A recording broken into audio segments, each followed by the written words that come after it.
अस्सलामु अलैकुम वरहमतुल्लाहि ताला वबरकातुह।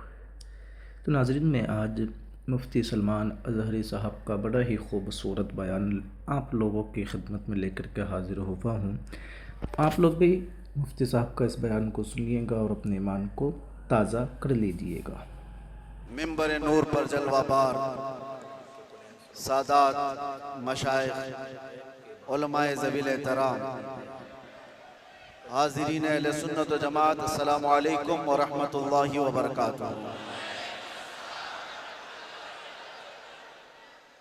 अल्हम्दुलिल्लाह अल्हम्दुलिल्लाहिल हन्नानिल मन्नान अल्लज़ी खलक़ल इंसान व अल्लमहुल बयान वस्सलातु वस्सलामु अला रसूलिही सय्यिदिल इंसी वल जान व अला आलिही व अस्हाबिही ज़विल खैरि वल इहसान, अम्मा बअद। फ़अऊज़ु बिल्लाहि मिनश शैतानिर रजीम, बिस्मिल्लाहिर रहमानिर रहीम। अन्नबिय्यु औला बिल मुअमिनीन मिन अनफुसिहिम, सदक़ल्लाहु मौलानाल अज़ीम। बारगाह रिसालत मुआब सल्लल्लाहु तआला अलैहि वसल्लम की दुरूद पाक का हदिया पेश कर ले। अल्लाहुम्मा सल्लि अला सय्यिदिना मुहम्मदिन मअदनिल जूदि वल करम व आलिहि व अस्हाबिहिल किराम व इब्निहिल करीम व बारिक व सल्लिम सलातन दाइमतन सरमदन अबदा। फिर के गली गली तबाह ठोकरें सबकी खाई क्यों, दिल को जो अक्ल दे खुदा तेरी गली से जाए क्यों।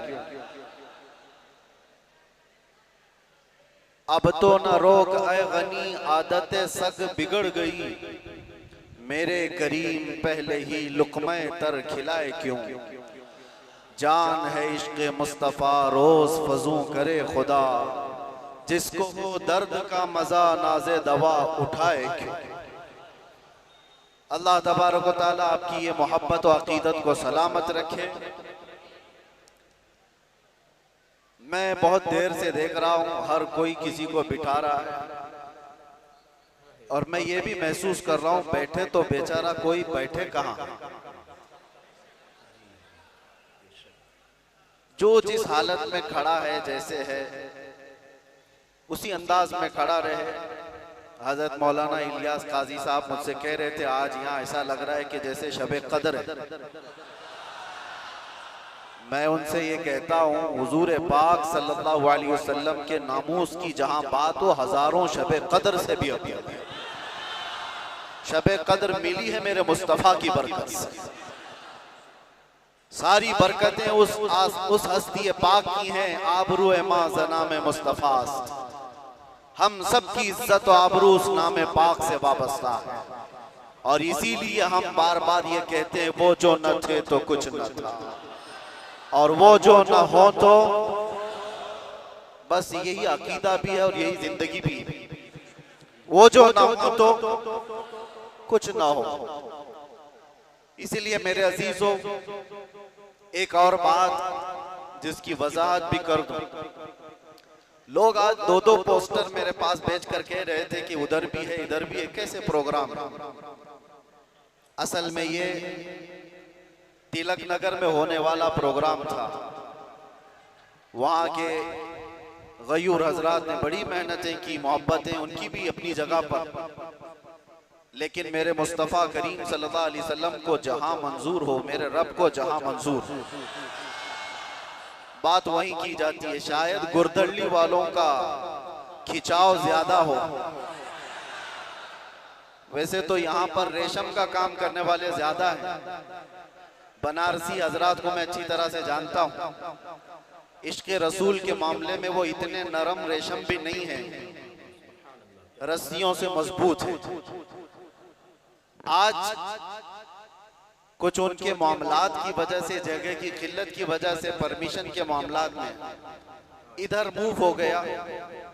बहरहाल ये हालात के एतबार से इधर से उधर हो जाए, कहीं पर भी हो जाए, बात तो उस नबी पाक की जहां से भी की जाएगी गूंज कर रहेगी इंशाअल्लाह।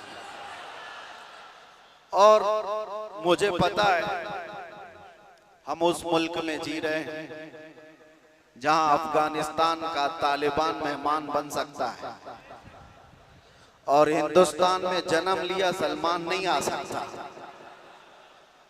ये मुनाफिकत है और मैं खुलकर बोलता हूं। वैसे मुझे बयान शुरू होने से पहले ही मस्जिद के आपके सदर साहब ने कान में कहा, आपके ऊपर कोई पाबंदी यहाँ पर नहीं है, आप जो चाहे जितना चाहे बोल सकते हैं।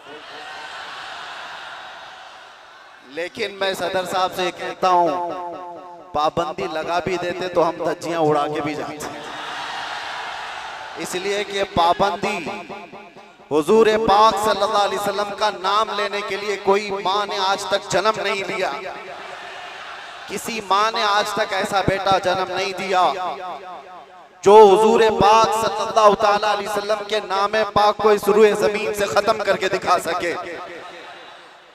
हमारा जुर्म क्या है, हमारा कसूर क्या है, हम बोलते क्या है? हम बात सिर्फ मेरे मुस्तफा करीम सल्लल्लाहु अलैहि वसल्लम की करते हैं, और अगर ये हुजूर पाक सल्लल्लाहु अलैहि वसल्लम के नाम और उनके नामूस की बात करना जुर्म है तो हर बार करेंगे, हर बार करेंगे, 100 बार करेंगे, और वक्त आए तो सरेदार करेंगे। इसमें कोई खौफ की बात तो है नहीं, इसमें कोई डर की बात तो है नहीं। जब हमने ये कह दिया है या रसूल अल्लाह, ये दिल भी तुम्हारा, ये जान भी तुम्हारी, हम आए यहाँ तुम्हारे लिए और उठे भी वहां, जब सब उनके लिए है तो फिर डर किस बात का? खौफ न रख रजा जरा, तू तो है अब्दे मुस्तफा, तेरे लिए अमान है, तेरे लिए अमान है। बेंगलुरु के गयूर नौजवानों को मैं कुछ बातों से बेदार करना चाहता हूँ। तुम्हारी एनर्जी, तुम्हारी ताकत खामखा जाया नहीं होनी चाहिए। सड़कों पर बर्बाद किए जाने के लिए तुम्हें ताकत नहीं दी गई। अल्लाह ने तुम्हें जो ताकत और एनर्जी दिया है, जो तुम्हें पावर दिया है, वो नशे के अड्डों पर बर्बाद करने के लिए नहीं, और ना ही गलियों कूचों पर रात भर गुजारने के लिए, और ना ही बेमहल और बेवक्त एहतजाजात करके अपने आप को जोखिम में डालने के लिए। तुम्हारी एनर्जी और तुम्हारी ताकत एक एक पल किस चीज के लिए दी गई है आपको पता है? जिंदगी ये नहीं है किसी की किसी के लिए, जिंदगी है नबी की नबी के लिए, और ना समझ मरते हैं जिंदगी के लिए, और जीना मरना है सब कुछ नबी के लिए। तुम्हारी जिंदगियां इतनी सस्ती नहीं है, तुम्हारी जिंदगियां इतनी हल्की नहीं है कि कोई चोर उचक्का हाँकता हुआ तुम्हें किसी भी तरह से लेकर चला जाए और अपने अपने मकासद का निशाना बनाए। ऐ नौजवानों, जिस दौर में आप जी रहे हो, होश और हवास के साथ जियो, कानूनी मामलात और उसकी पेचीदगियों को समझो। दुश्मन किस अंदाज से तुम्हें वार कर रहा है, इस चीज को महसूस करो।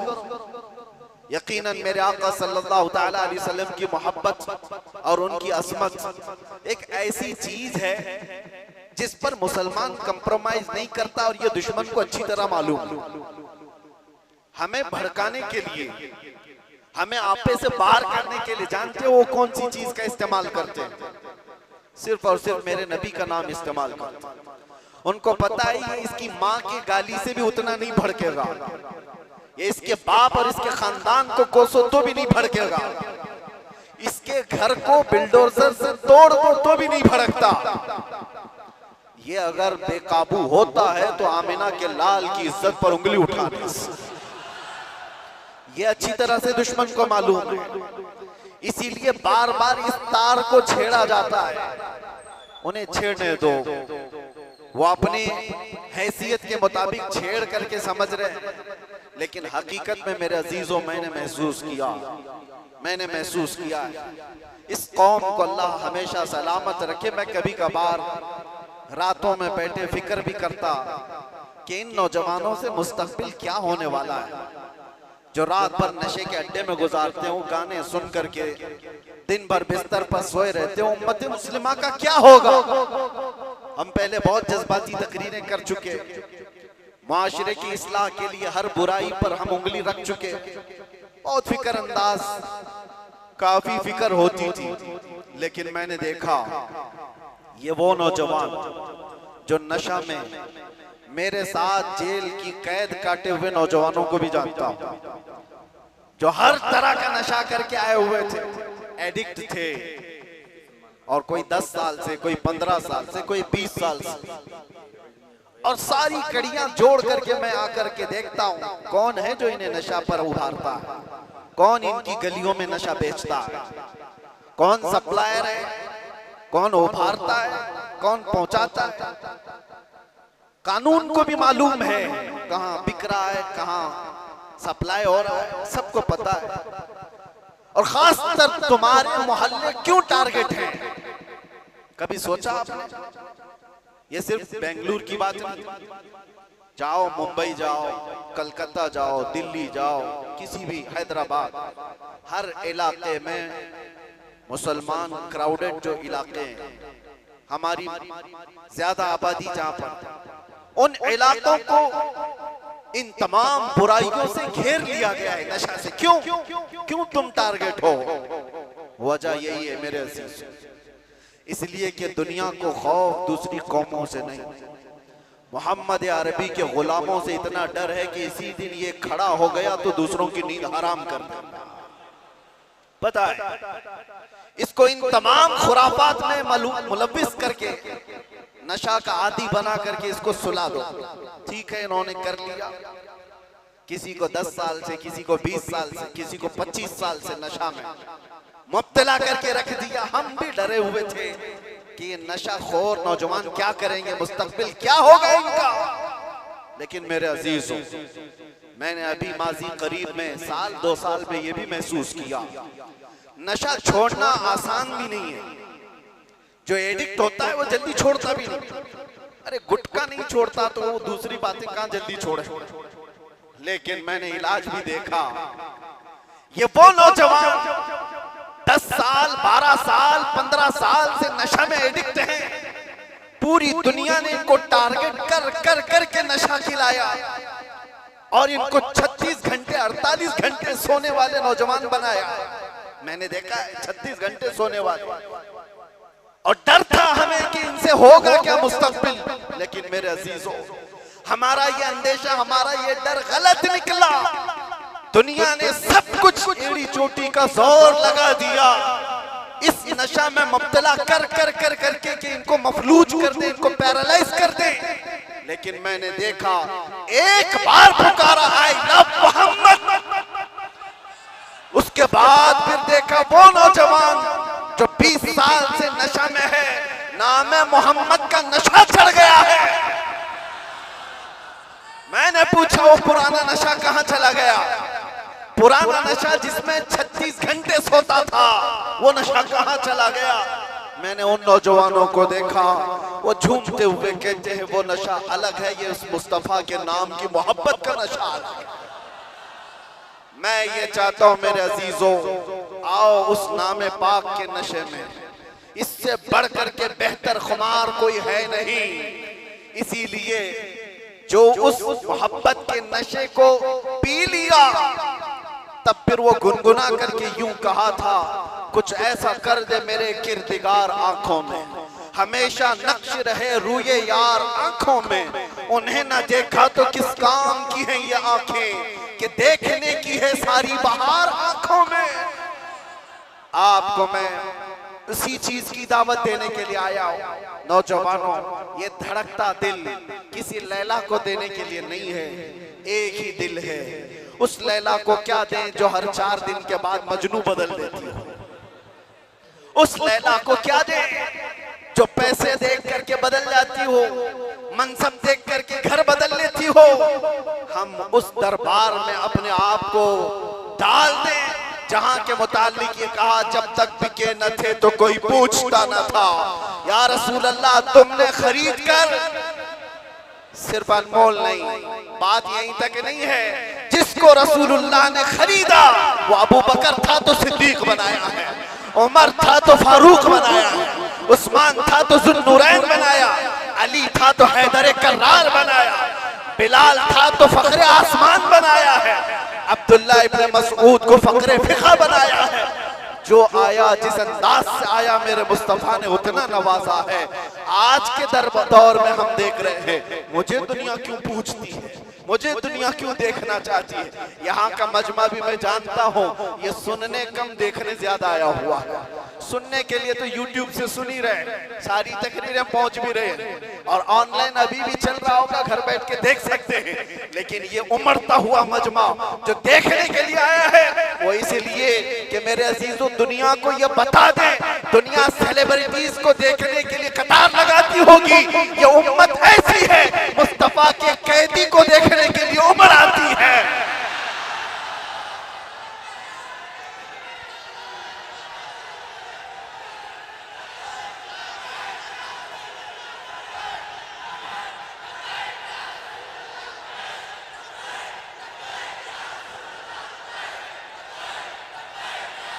वरना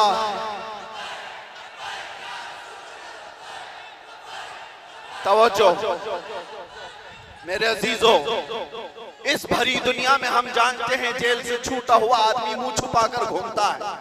लोग क्या बोलेंगे, जेल से आया है, ना हम जाने में मुंह छुपाए थे ना आने में मुंह छुपाए।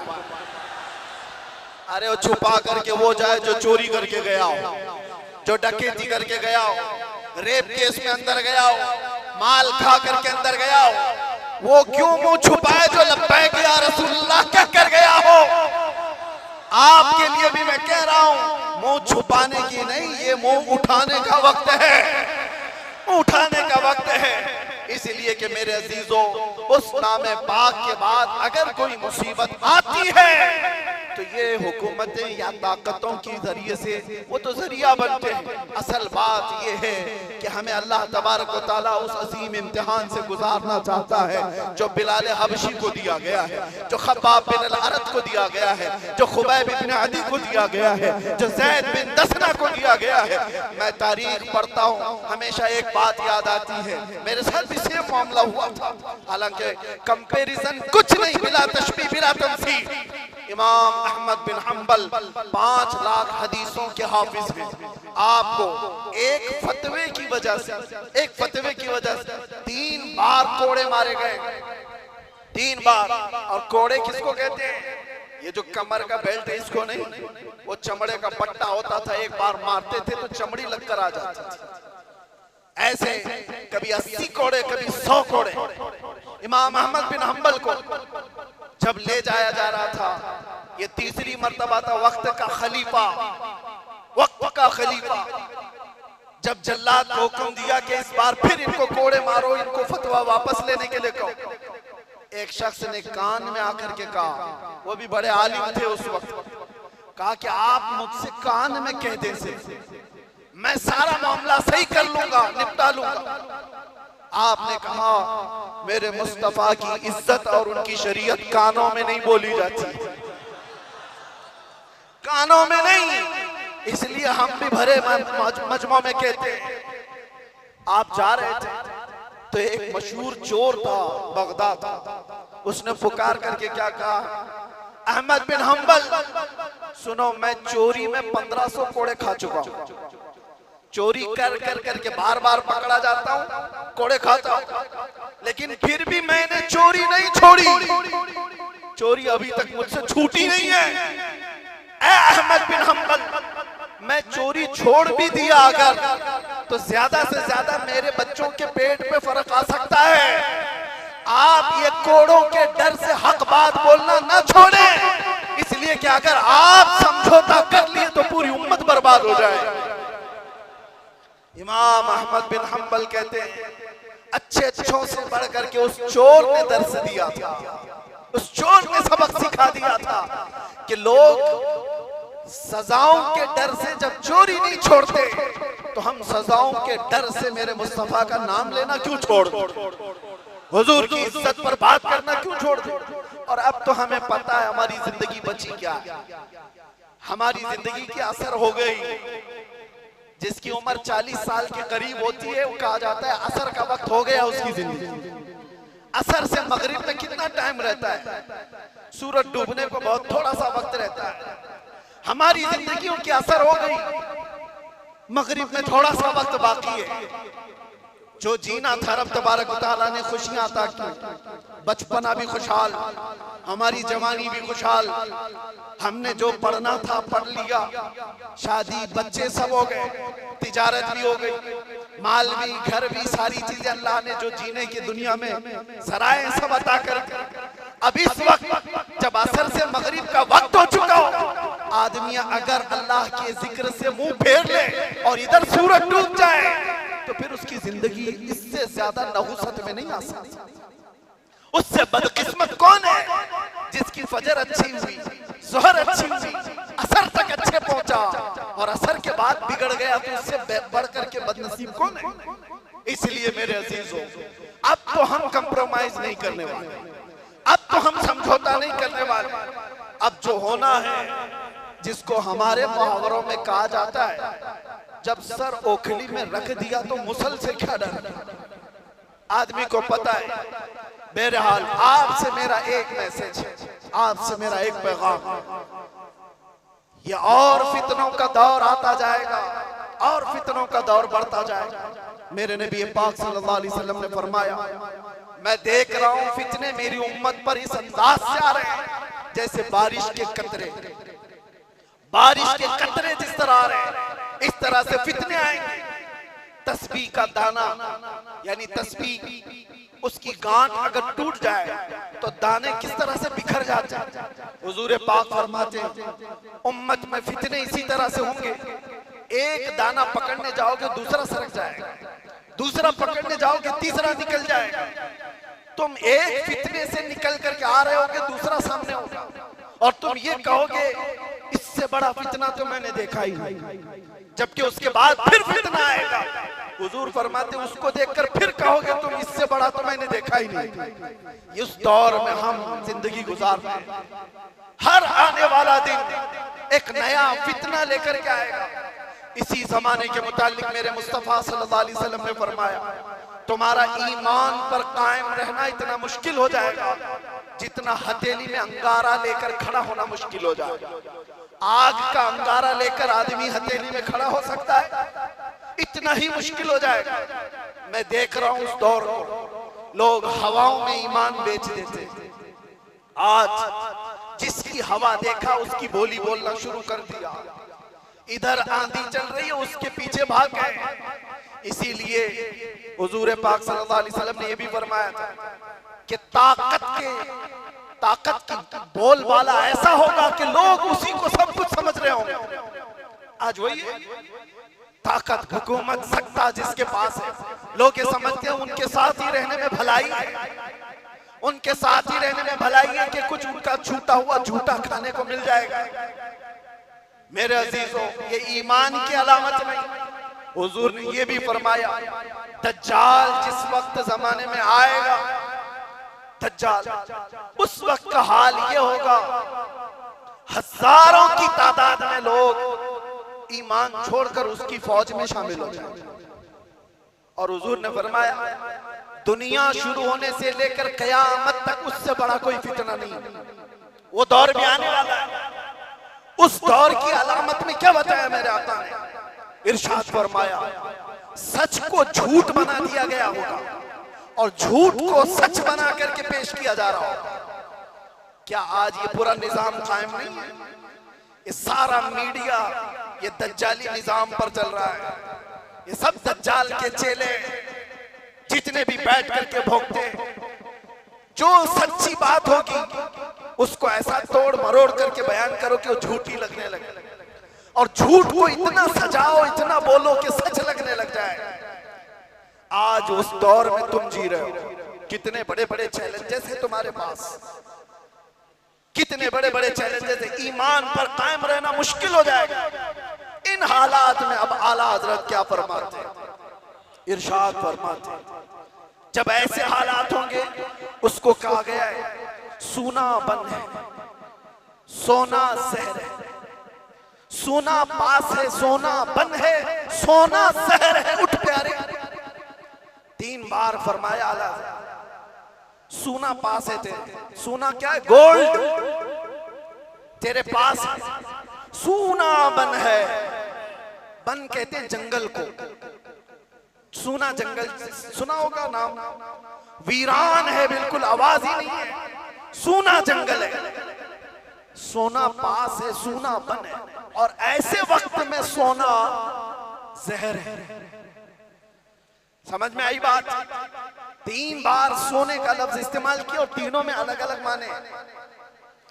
सोना पास है, सूना बन है, और सोना जहर है। उठ प्यारे, तू कहता है मीठी नींद है तेरी मथी निराली है, शहद दिखाए जहर पिलाए, कातिल डाइन शोहर कुश, इस मुर्दार पे क्या ललचाए दुनिया देखी भाली। आज उसी दौर में हम जी रहे हैं, शहद दिखाए जहर पिलाए। तुम्हें जितना सजा सवार करके दिखाया जाता है ये असल दुनिया नहीं है नौजवान। मैंने ये सारी तमहीद इसलिए बांधी कि तुमको हाँक रही है दुनिया किस तरफ। तुम टेलीविजन पर थिरकने वाली तस्वीरों को देखकर फिदाई बन गए। तुम सोचने लग गए कि ये बड़ा स्टार आदमी है, ये हीरो है, ये एक्टर है, ये कोई एक्ट्रेस है, इसके पहने हुए कपड़े, इसका बनाया हुआ हेयर स्टाइल, इसके चलने के अंदाज, इसके खाने के अंदाज, इसने अगर किसी चीज की एडवर्टाइज की तो उसको लेकर पड़े जाना। ये दुनिया की दिखाई हुई परदेसी नींद पर जिसके पीछे तुम पागल हुए जा रहे हो, ये वही दुनिया है जो शहद दिखा रही है और जहर पिला रही है। असल में मामला ये है मेरे अजीजों, तुम्हें इस वक्त जगाना हमारी बहुत बड़ी जिम्मेदारी है, बहुत बड़ी जिम्मेदारी है। तुम इस जादू को समझो, इस जादू को समझो जो दुनिया तुम्हें खींच रही है। क्या बनाना चाहती है? मैं साफ लफ्जों में अगर कहूं तो तुम्हें क्या बनाना चाहती है? एक नौजवान को देखा, कानों में बालियां, हाथ में चूड़ी और बालों में चोटी हुई। हमने देखा अच्छा खासा नौजवान बन क्या गया, ना मर्द दिखता है ना औरत दिखता है। दुनिया तुझे तीसरी मखलूक बनाना चाहती है और तू शौक से इसके पीछे भाग रहा है। कभी सोचा भी नहीं औरतों को क्या बनाना चाहती है? पूरे जिस्म का लिबास हटा दे, बस कपड़ों के टुकड़े ऊपर और नीचे लगा दे, और इसको ये कहते हैं कि दुनिया का सबसे बेहतरीन फैशन है। अगर नंगा रहना फैशन है तो भैंस ज्यादा फैशनेबल है, हो तो कुछ भी नहीं पहनती। जानवर सबसे ज्यादा फैशनेबल है, नंगे रहने को फैशन कहा जाता है। सोचो मेरे अजीजों, मैं ये बातें क्यों कह रहा हूं? वो निजाम भी मैं देख करके आया जहां भाई बहन की शादी को आज जायज करार दिया गया। हुकूमतों से लोग लड़ रहे हैं कानूनी हक लेने के लिए। इटली में, नेदरलैंड में लोग ये कानून पारित करवाना चाहते हैं कि भाई बहन से शादी करने की इजाजत दी जाए। अब तो दुनिया की कितनी ऐसी हुकूमतें हैं जो होमोसेक्सुअलिटी को पूरी तरह से अलाउ करके रखी हुई है। मर्द मर्द से शादी कर सकता है, औरत औरत से निकाह कर शादी कर सकती है, माँ बेटे के साथ चाहे तो रह सकती है, बाप बेटी के साथ चाहे तो रह सकता है। इसको फ्रीडम कहा जाता है। मेरे अजीजों, जानवरों से भी ज्यादा जलील तुम्हें बनाना चाहती है ये दुनिया। इसलिए मैं कह रहा हूं, उठो अगर न हश्र न होगा फिर कभी, दौड़ो के जमाना चाल अपनी चल गया। तुम्हारे पास अब एक ही इलाज है, एक ही इलाज है, एक ही इलाज है। तुम कहां कहां से बच पाओगे इनके वार से?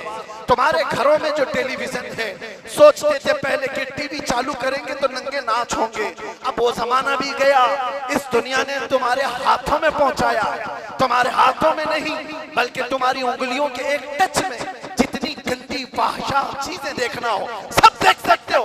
तुम्हारी आंखों की हया खत्म, तुम्हारे दिल का सुरूर खत्म, तुम्हारे रूह का नूर खत्म, सब चीजें छीन ली गई। और तुम कहां कहां बच पाओगे? कहां कहां बच पाओगे? कैसे कैसे इन वारों से बच सकते हो? एक ही इलाज है, एक ही इलाज है जिसको इकबाल ने 10 साल अपनी मेहनत के बाद कहा था। वो इलाज ये है कि मोहम्मद से वफा तूने तो हम तेरे हैं। ये जहां चीज है क्या, लोहो कलम तेरे हैं।